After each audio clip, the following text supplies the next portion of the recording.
Muy buenas noches, queridos amigos de Popular Televisión. Tenemos de nuevo el placer de llamar a sus puertas y esperar que estén con nosotros esta media hora en este nuevo programa de Vidas con Luz. Tenemos a un invitado cartagenero, toda su vida prácticamente, excepto muy poquitos años, la ha desarrollado en Cartagena.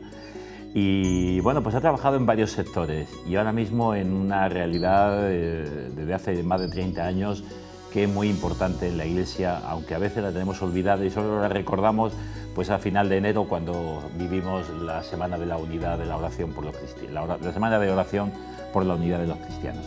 Pero bueno, vamos a presentar desde el principio a nuestro amigo de hoy, a nuestro invitado, Antonio Agüera Contreras. Sí, señor. He dicho cartagenero, le he dicho bien. Cartagenero de pro, vamos. Cartagenero del barrio de los Dolores. El barrio de los Dolores. Exactamente. Decía, estábamos comentando un poco antes de comenzar el programa, pues esa vicisitud de que, bueno, vinculasteis a la parroquia del barrio de los Dolores, tu mujer vivía justo enfrente cuando os casasteis, y luego, aunque habéis ido a Cartagena, digamos, a la urbe, sí, siempre habéis vuelto a celebrar los grandes acontecimientos, digamos, de fe, sí, con vosotros y con vuestros hijos en los Dolores, en la parroquia de los Dolores. A ver, cuéntanos un poquito eso. Bueno, eso concretamente fue porque yo nací en Los Dolores, en un barrio que en aquella época era un gran barrio, era un barrio precioso. Yo me crié y crecí en todos los ámbitos cultural y religioso en aquellos años hasta los 18 en esa parroquia, porque solamente había una, era la parroquia de Los Dolores.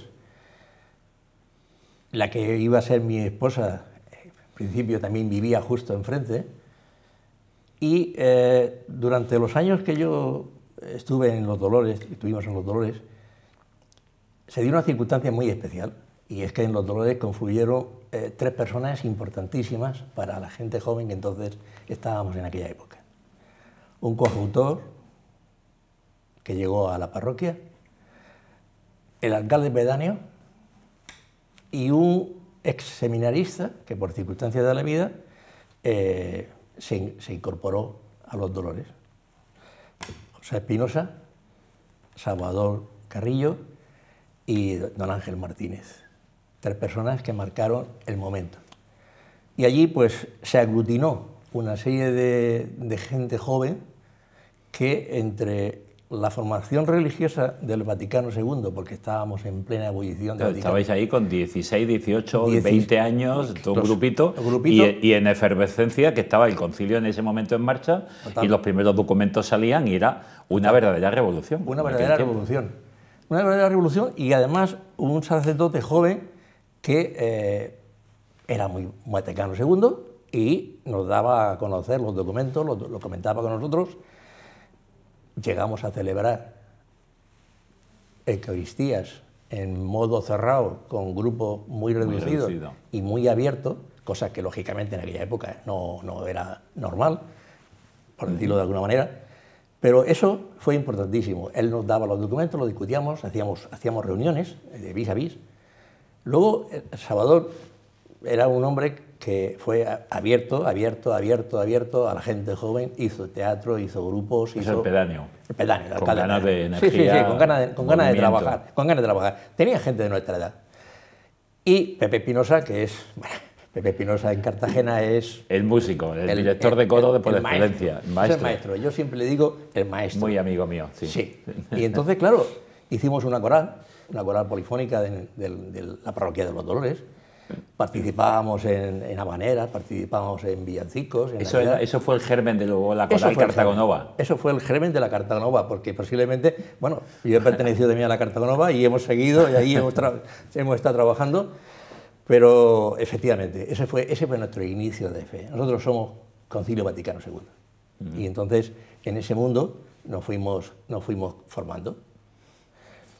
Bueno, yo también, es verdad que hasta los 18, porque enseguida empecé a trabajar en la única empresa que hasta ahora he tenido, que es Hidroeléctrica Española. Y claro, hiciste primero un módulo de formación, después hiciste unos estudios de ingeniería. Sí, yo hice primero bueno, además de la básica en el Colegio de Los Dolores, yo hice bachiller elemental, que en aquella época no era normal, y mi padre, que era un conductor de camiones y era un hombre que estaba prácticamente en la carretera todo el día, me empujó Me dijo, haz un bachiller elemental.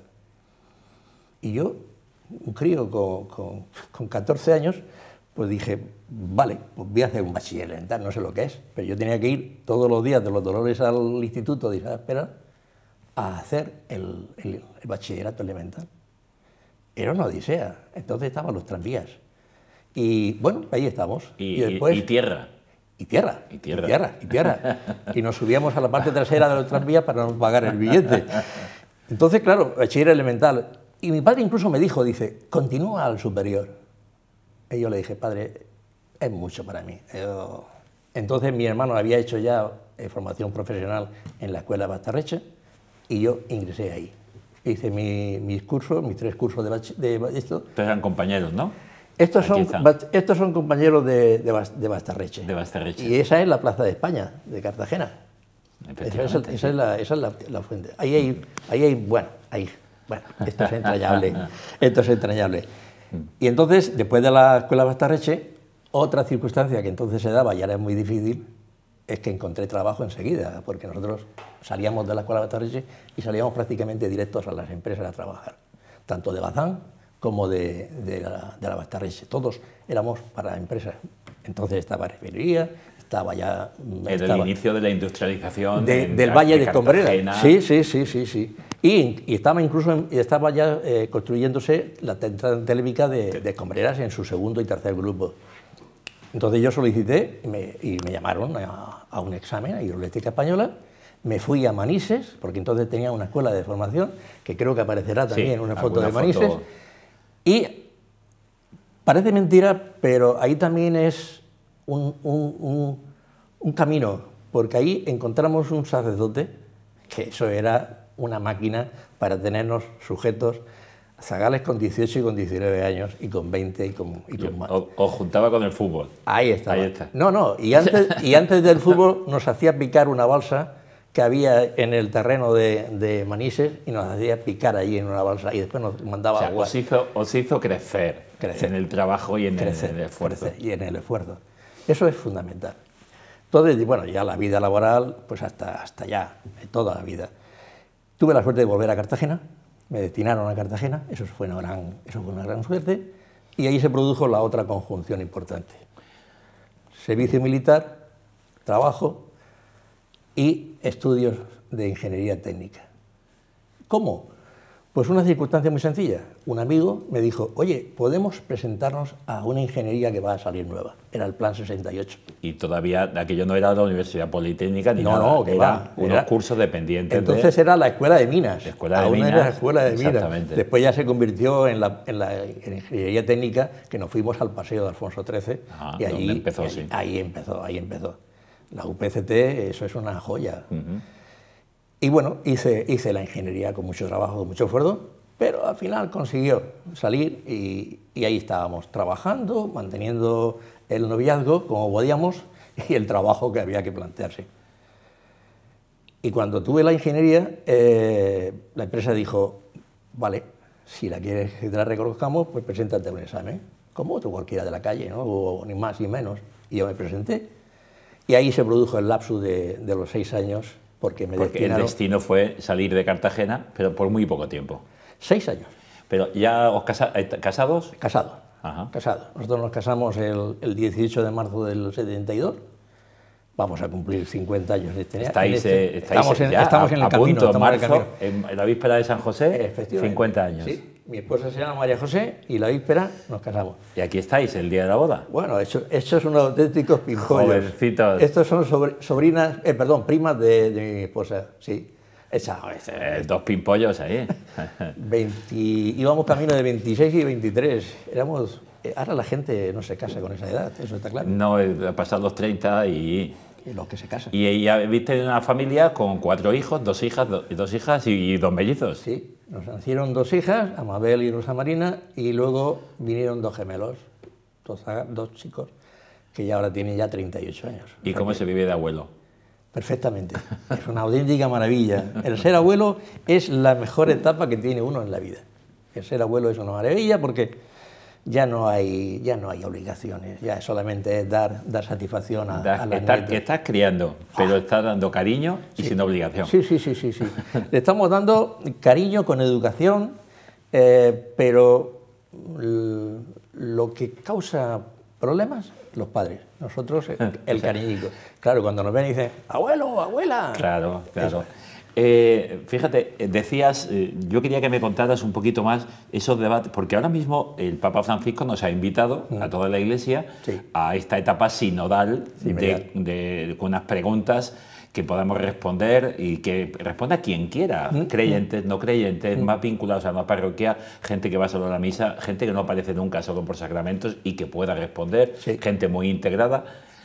Esto era una cosa que ahora lo vemos como muy lógico, que la gente se reúna y se ponga a hablar de temas, pero hace 60 años, o sea, Vaticano II, 61, 62, 63 del siglo pasado, y vosotros con 17 y 18 años, y que un cura os diga, oye, que quiero que hablemos de esto, y saca documentos y empezáis a hablar. ¿Con qué libertad hablabais eso y cómo recuerdas aquella época? Muy buena, muy curiosa, porque efectivamente podríamos tener desconocimiento del tema, pero no teníamos inhibición. Hablábamos y comentábamos, y eso daba una formación muy grande, porque cuando una persona te da libertad de hablar e incluso pues, participa contigo en una Eucaristía, eso es muy importante.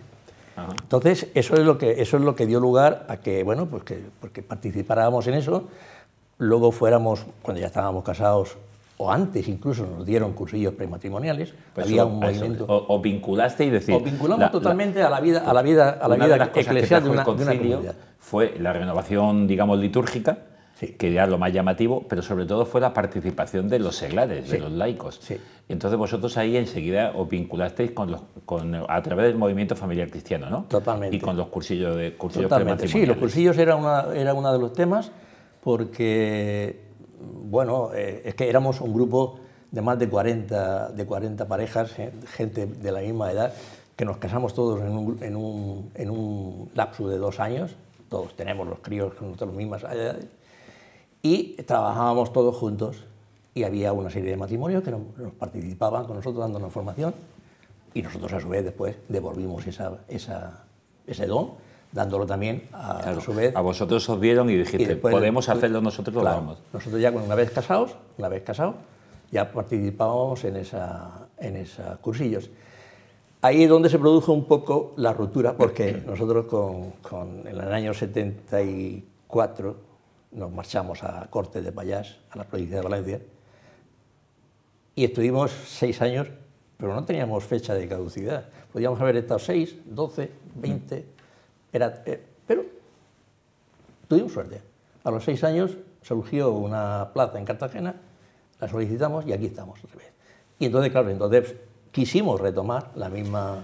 Vincularos parroquialmente, decir, tenemos que trabajar en la parroquia, que desde jóvenes lo hemos vivido. Lo hemos vivido siempre, lo hemos vivido, porque hemos considerado que aquello que nos dan hay que devolverlo, y si puede ser multiplicado, eso está claro. Entonces hicimos con la parroquia, en Santa María, que era la nuestra natural, no había mucho movimiento, y nos pusimos en los claretianos, en los padres. Los padres. En Cartagena no son los claretianos, son los padres. Son los padres, lo siento, pero y además incluso ahora que es parroquia sigue siendo los padres. Los padres. Y ahí conocimos a grandes sacerdotes, muy buenos, que hicimos todo igual. Hacíamos cursillos prematrimoniales, hacíamos estudios bíblicos, hacíamos participación. Hay una anécdota, es que mi esposa, cuando tenía 16 años, estuvo en las cuevas de los Barreros impartiendo clases a los chavalillos. Que las mujeres... A niños que tenían prácticamente, o sea, que no iban al colegio. No iban al colegio, no estaban escolarizados. Casi analfabetos. Y la madre superiora del colegio de las hermanas, que estaba justo detrás de la parroquia, y ella participaba en esto. Y como anécdota, tengo que decir que los padres no veían, los gitanos no veían con buenos ojos aquello, pero las madres decían, quieto, que esto es cultura para tus hijos, quieto ahí. Quiero decir con esto que mi esposa desde los 16, incluso antes, estaba vinculada. Y ella es la que me ha ido arrastrando, lógicamente. Entonces ahí participamos, estamos en todos los movimientos que tuvimos y, bueno, pues ya hubo una circunstancia muy especial. Sí, porque Dios sigue hablando, es decir, a uno que quiere vincularse y trabajar en la Iglesia, siempre hay sitios y, bueno, trabajo no va a faltar. Sí. Ahí no hay paro nunca, a no ser que uno quiera. No. Entonces, no, hay tajo para todo el mundo. Donde se quiera. Y además hiciste muy bien que lo que mucha gente no hace, es decir, ofreceros a la parroquia. Sí. Y el párroco, sinceramente, os dijo, cuando fuisteis, aquí poco tenemos, pero... Y entonces vosotros decidisteis, vamos a buscar otro lugar. Efectivamente. Y entonces estáis aquí y en los años 80 y tantos aparece algo nuevo en vuestra vida. En los años 80 y tantos, al final de los 88, aparece una cosa muy importante que es lo que marca nuestra vida última. Y es que las misioneras de la Unidad aparecen en un programa de radio de Cartagena. Misioneras de la Unidad. Sí, creada por don García Hernando. Estas misioneras se dedicaban, y fueron creadas para el movimiento ecuménico, para la unidad de los cristianos. ¿De dónde venían ellas? Pues eran segovianas, fundamentalmente segovianas, madrileñas. Pero, o sea, este sacerdote las crea en Madrid. En Madrid. Y la sede está en Madrid y están adscritas a la Archidiócesis de Madrid. Pero surge el movimiento ecuménico, que en aquel momento nadie sabía lo que era. Mi esposa va y lo escucha y se integra con ellas. Al año siguiente va a los encuentros del Espinar. Los encuentros del Espinar, que llevan 32 o 33 años, son importantísimos para el mundo ecuménico a nivel de familia, a nivel de calle, a nivel de base. Porque ahí es donde nos encontrábamos gente de Cataluña, Vascongadas, Extremadura, Galicia, Canarias, gente de toda España, Andalucía, Murcia, Valencia, y veíamos ortodoxos, luteranos, evangélicos, católicos, y todo el mundo participaba, todo el mundo escuchaba, todo el mundo se trataba por igual. Ahí había una unidad, y eso era importantísimo. Y ese encuentro del Espinar, que era anual, marcaba el hito de todo el año. Luego está, como bien sabéis, la Semana de la Unidad, por la unidad de los cristianos, que es otro hecho importante, pero ya el participar nosotros en el Espinar nos dio la pauta y el camino para, dentro de Cartagena, de lo que era la diócesis de Cartagena, volcarnos a encontrar a todos los hermanos que no nos tratábamos, porque en Cartagena no había mucho, pero evangélicos había, bautistas también, hermanos también, los ancianos. Ortodoxos han ido llegando. Los ortodoxos son muy pocos. Muy poquitos, pero han llegado más, quizá a la capital, a Murcia, por cuestiones de trabajo. Migración, de guerra y de trabajo también. Sí, pero efectivamente, es decir, fíjate, porque hoy día hablas de ecumenismo y se habla de la palabra ecuménico, y como Juan Pablo II inició los encuentros ecuménicos en Asís y después se han seguido tal, y el Papa Francisco lo está haciendo y no hace más que repetir, pero hace 35 años hablar de ecumenismo era una palabra rarísima, extraña. Nosotros cuando llegábamos a una parroquia, porque claro, empezamos por las parroquias, en Cartagena llegábamos a las parroquias y ya decíamos toc toc, queríamos hablar con el párroco, somos fulanito de menganita y queremos intentar hacer una charla con los más formados de la parroquia sobre ecumenismo. Y el sacerdote, claro, vamos a ver, hay que reconocer que efectivamente, como acabas de decir, no se conocía. Bueno, pero nos admitían. ¿Cuándo? ¿Dónde? ¿Cuándo? Bien, ya está. Y allí organizábamos una charla, dábamos a conocer lo que era el ecumenismo, y es curiosa la reacción de la gente cuando conoce una cosa que desconocía, cómo intenta participar. ¿Y esto qué es? ¿Cómo es? ¿Y cómo no lo conocíamos? ¿Y cómo? Entonces, ahí hacíamos otra parroquia, otra parroquia, otra parroquia, otra parroquia, e incluso ya comenzamos a dar el salto siguiente e ir a los centros de culto de los evangélicos, los bautistas, y el mismo sistema, toc toc, somos fulanito y tal, somos católicos, y venimos a daros, si queréis, un curso sobre, perdón, un curso, una charla sobre ecumenismo. La sorpresa, me imagino que para mucha gente es que la sociedad nos ve separados y sin embargo tenemos mucho más en común de lo que nos separa. Total, tenemos todo en común. Si somos hijos de Cristo. Eso, el gran problema yo creo que está como siempre, cuando dos personas discuten y se separan y dejan de hablar y cada uno va por su camino, al final se van separando. Pero el día que se vuelven a encontrar, dice, oye, ¿y por qué nos separamos? Efectivamente. ¿Y por qué? Esa es la gran pregunta. ¿Por qué estamos separados? Esa es la gran pregunta que nos hacemos. ¿Y por qué nos miramos con recelo? ¿Por qué? Porque es fácil de entender. Hay una serie de circunstancias en cada país distintas que son las que marcan. Porque nosotros hemos conocido, en nuestros encuentros, hemos conocido personas que han sido perseguidas en el sentido físico y real, de tirarle piedras en su casa y tener problemas. Claro, hemos intentado por todos los medios que esas cosas se vayan olvidando, porque vivir de recuerdos no es bueno, no es bueno. Es mejor vivir el presente y el futuro. Entonces, pues con eso hemos convivido y al final, esos mismos reconocen que efectivamente es una estupidez vivir separados. Pero es un camino muy difícil. Es un camino difícil porque tenemos que ir convenciendo a mucha gente. ¿Cómo lo podemos superar? Me conocimiento. Imagino que con el diálogo, la oración en común y el conocimiento. Conocimiento. Hay una frase fabulosa del cardenal Mercier, que es eso. Para amarnos tenemos que conocernos. Para conocernos tenemos que buscarnos. Para buscarnos tenemos que encontrarnos. Y para encontrarnos hay que hacer movimiento, hay que llegar. Y como tú dices, lo que nos une, precisamente, es lo más importante, que no somos ninguno de nosotros, sino que es Jesucristo. Porque es el que... Que no hay otra cosa. No hay otra. Es que no hay otra cosa. Es que partimos de ahí, partimos del mismo momento en que Jesucristo dice, oye, Padre, que por favor que sean uno, como tú y yo somos uno. La oración de Jueves Santo, la oración que hacemos siempre. ¿Cómo no se conocía que ya dijo, ojo, que estos se desmandan? En cuanto yo me vaya se desmandan. Y luego San Pablo, ¿no? Que bien claro le dice, ¿cómo? Es que unos sois de Cefas, otros de Apolo, otros de... Pero ¿qué Pedro ha dado la vida por vosotros? Pero es que, o sea, Pablo... que ya empezaron. No, nosotros no somos de fulanito, nosotros de menganito. El problema de estas cosas es que ya no es el tema de religión, sino el tema de condicionamiento económico, cultural, político. Entran muchas condicionantes, porque la gran separación de los ortodoxos y los cristianos es un movimiento político total. Y la salida de Lutero pues, es una reforma que la Iglesia necesitaba y pegó por ahí el pistoletazo. Sí. Pero había habido grandes reformadores anteriores que no dieron lugar a esto. Claro. San Agustín, Santa Teresa. Siempre. Ha habido grandes reformadores, ha habido grandes pensadores. Siempre reformanda. Claro. Y actualmente también hay grandes reformadores. Por supuesto. El Papa Bueno, gracias Yo recuerdo, como decía Santa Teresa, ¿no? Mira que fue perseguida muchas veces. Sí. Y decía, pero muero hija de la Iglesia y me siento hija de la Iglesia. Efectivamente. Pero es verdad, porque ella quiso seguir siendo. Dentro. Desde dentro. San Francisco de Asís.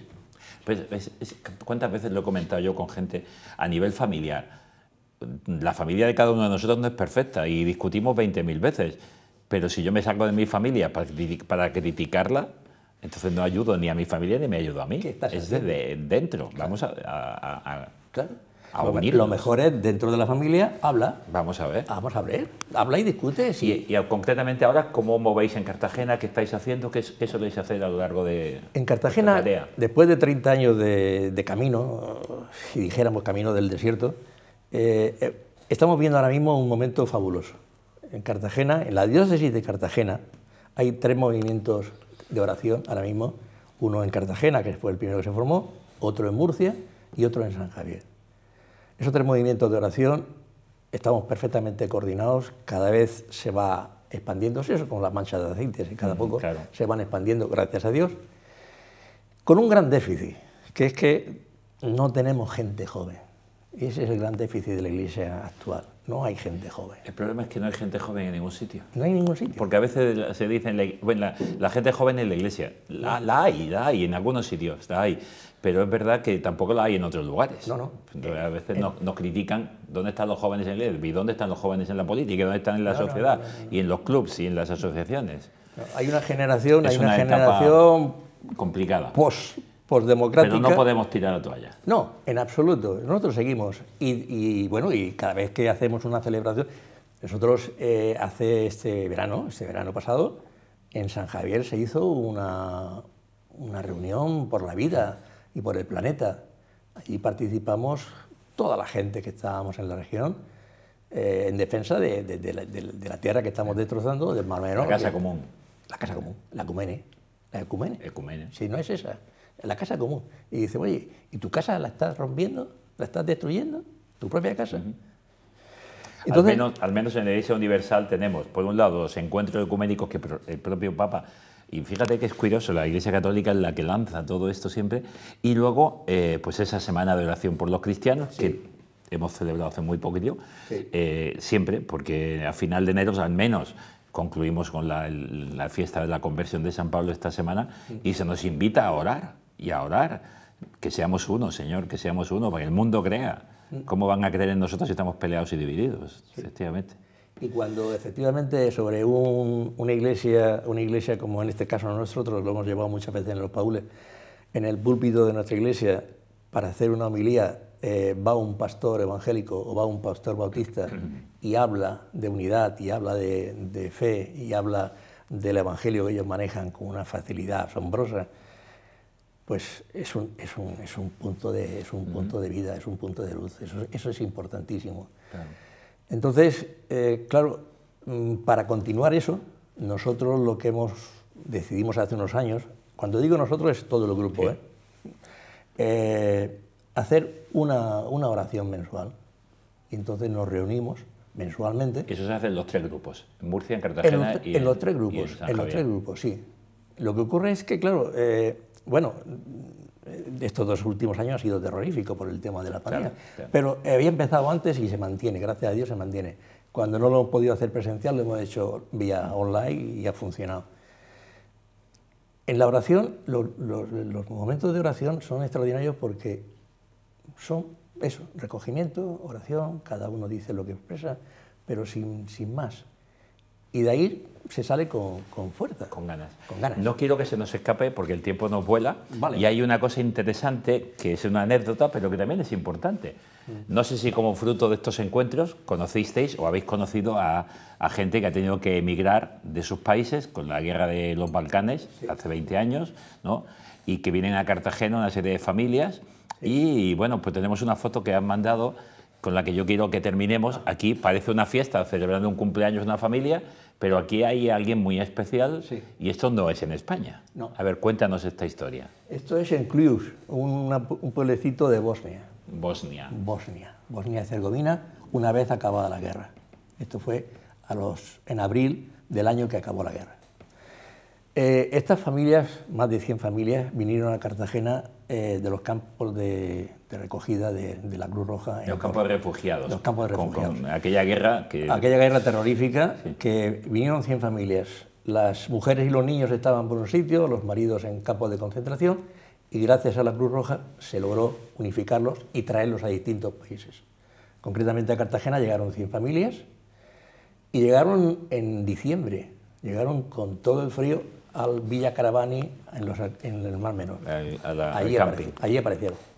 Y el ayuntamiento pues les plantó sus casas, el Villa Caravani le dio cobijo, pero claro, eran familias musulmanas, eran familias que no sabían ni dónde estaban ni cómo funcionar. Y entonces hubo un gran movimiento en Cartagena de personas muy volcadas en la ayuda a todo este tipo de personas y se fueron al camping y allí conocimos a todas las familias, a los 100, 400 y pico de personas.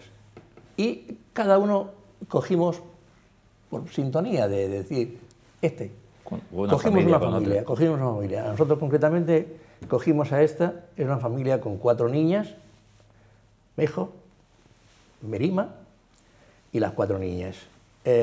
Bueno, no hablaban todavía castellano, pero aprendieron muy rápido, son muy inteligentes. Le dijimos, ¿qué necesitáis? Pues esto, lo otro, cosa para los niños. Un poco hicisteis de padrinos. Sí, pero todas las familias que estábamos allí, todos hacíamos lo mismo. Ahí estábamos, pues si te hace falta una lámpara, un frigorífico, y le fuimos ayudando. Pero claro, llegó julio, y Julio Villacaravani dijo... El camping no necesitaba. Hay que sacar a esta gente de aquí. Y entonces ya hicimos otro trabajo más importante que buscarle trabajo.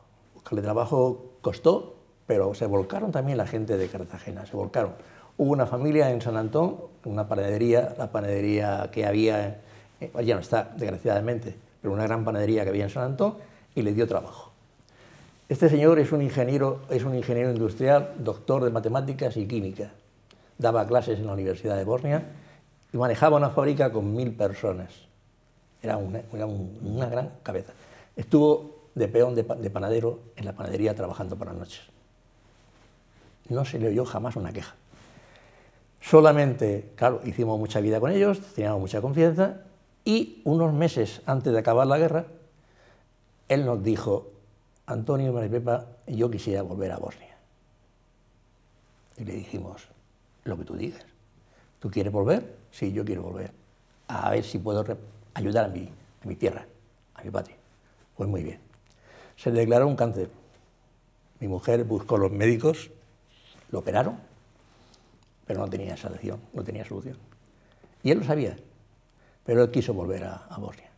Y en abril de hace, pues, no sé, un montón de años, montamos 2 familias, los panaderos y nosotros, una gran furgoneta llena de trastos para la casa, un coche grande para la familia, y nos fuimos a Bosnia. ¿Y os fuisteis con ellos? 5.000 kilómetros a casa.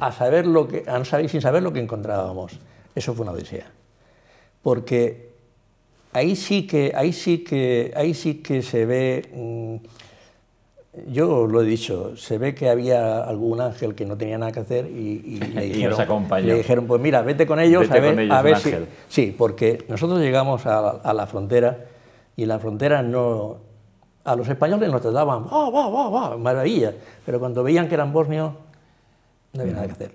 Por si se quedaba en el país, por si... Ni visados que llevaban, ni nada. Nos devolvieron desde la frontera. Nos fuimos a la capital. A mí se me ocurrió, y ese fue el ángel que dijo, llama por teléfono a la embajada española. Y le dije, digo, ¿tú eres capaz de leer un listín? Yo no era incapaz de eso. Digo, ¿eres capaz de leer un listín telefónico y ver dónde está la embajada española? Y dice, sí. Lo buscó, llamamos, y ahí aparece el hombre bueno. Ahí aparece un subsecretario de embajada que me dice, ¿y cómo han ido ustedes a esa frontera? Digo, porque le están esperando allí. Su hermano le está esperando. Su hermano estuvo allí, se quedó en su tierra, ahora es el jefe de policía y le está esperando. Por eso entramos por ahí. Dice, hombre, es que esas fronteras pequeñas tienen mucho miedo. Y os movió los hilos. Y dijo, váyanse a la capital, pásense por la capital, por la frontera grande. Y si tienen problemas, me vuelven a llamar. Cogimos la familia, la habíamos dejado en la frontera vieja, nos volvimos con el coche, recogimos la familia, salimos pitando, llegamos a la frontera y bueno, pues ahí, a través de mucha negociación y de mucho papeleo y de mucho... Conseguisteis pues, ser ángeles de la guarda con un ángel. Salimos y cruzamos la frontera. Y ya, pues, a la 1 de la madrugada llegamos a la frontera bosnia, que eran 4 contenedores y 2 lucecitas, y tres chicos jóvenes de 18 años con unos camarlicón montados y con más miedo que vergüenza. Y este hombre me dijo, Antonio, párate a unos 100 o 150 metros, que yo salga y hable en bosnio. Y hable en bosnio. Claro. Y él salió, habló en bosnio y enseguida fue maravilla. Bueno, llegamos allí. Nosotros sabíamos que no podía ser. Yo dije, nos volvemos inmediatamente, no creamos lazos, pero al año siguiente volvimos. Y ya volvimos con toda la familia, pero este hombre ya había muerto, ya no estaba. Pero es una experiencia de vinculación y de servicio. Marca. Que eso es lo que habéis vivido desde pequeños. Sí. Pues, Antonio, ha sido un placer estar contigo y seguro, como siempre, nos pasa con todos los invitados. Nos pasamos de tiempo, pero es que tenéis tanta historia y tanta realidad vivida que me gusta mucho decir una cosa, lo hemos dicho casi sin decirlo al principio. En la Iglesia no hay jubilación y no hay paro. No. Quien está parado es porque quiere, porque trabajo, tajo, sí. Y lugar donde vivir la fe y ayudar a unos hermanos que creemos en el mismo Dios que nos ha salvado, que nos da una casa común y que nos ha dado la vida por nosotros en la cruz, ese Dios hecho hombre, Jesucristo, merece la pena todo y más. Y luego las satisfacciones son mayores que los trabajos. Creo que sí, ¿no? Yo creo que sí. Pues Antonio, a seguir trabajando. Gracias. En el Tajo, en la viña del Señor. Sí, que ahí hay y trabajo. con quien quiera, a unirnos con ellos. Efectivamente. Muchísimas gracias y buenas noches. Igualmente, buenas noches. Y a ustedes, señoras y señores, buenas noches. Un placer, como siempre, estar con ustedes. Si lo quieren, el miércoles próximo volveremos, Dios mediante, con un nuevo programa de Vidas con Luz. Buenas noches, sean felices.